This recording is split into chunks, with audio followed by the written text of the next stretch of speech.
আজকের মাইনে পেয়েছি। স্যার বলেছিল আমার মাইনে বাড়বে। দেখি তো কত টাকা মাইনে বাড়লো। 2000 টাকা মাইনে বেড়ে আমার 20,000 টাকা মাইনে হয়ে গেছে। কি মজা! আজ রাত্রে বাড়ি ফেরার পথে একটু মুরগির মাংস কিনে নিয়ে যাবো, তাহলে বাড়ির সবাই মিলে বসে একসাথে খাবো, খুব মজা হবে। আর কি কি খরচ আছে যেন আমার?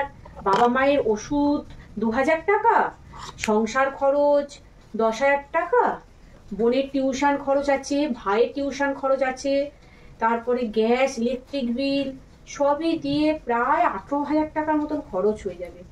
হাতে থাকে 2000 টাকা। আমার বাস ভাড়া ছাড়া আর একটা টাকাও বাঁচবে না।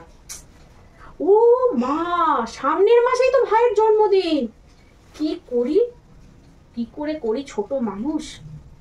হ্যাঁ, আমি সামনের মাসটা, এই মাসটা পুরো আমি হেঁটে হেঁটে অফিসে যাবো, তাহলে আমার পুরো বাস ভাড়াটা বেঁচে যাবে। সেই বাস ভাড়া দিয়ে ভাইয়ের জন্মদিন পালন করবো, ও খুব খুশি হবে, খুব মজা করবে।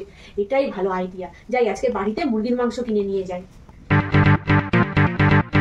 আজকের আনন্দের দিন, স্যালারি পেয়েছি, স্যালারি 20,000 টাকা স্যালারি পেয়েছি। আমার স্যালারি বেড়ে গেছে, আমি তো আনন্দে মত্ত, কি করব। হ্যাঁ, আজকে বন্ধুদের সবাইকে ফোন করবো, আজকে রাত্রিবেলা পার্টি হবে, পার্টি দেবো। আর কি করবো, আর কি করবো এই মাসে? হ্যাঁ, সামনেই তো আমার বয়ফ্রেন্ডের বার্থডে, ওকে এবার একটা স্মার্ট ওয়াচ দিতেই হবে। আর আমি তো প্রচুর শপিং করবো, সামনেই পয়লা বৈশাখ, আমি অনলাইনে প্রচুর শপিং করব। আর কি করবো, আর কি করবো? উফ, চুলটা কবে থেকে ভাবছি স্ট্রেট করবো। পার্লারেই তো এই মাসে আমার প্রচুর খরচা হয়ে যাবে, চুল স্ট্রেট, ফেসিয়াল, পেডিকিওর, আর কি কি করি দেখি, প্রচুর খরচা। হ্যাঁ, আর একটা, সারা মাস আমার ওলা ভাড়াটা ঠিকঠাক রাখতে হবে, কারণ আমি ওলা করে ছাড়া একদম যেতে পারি না।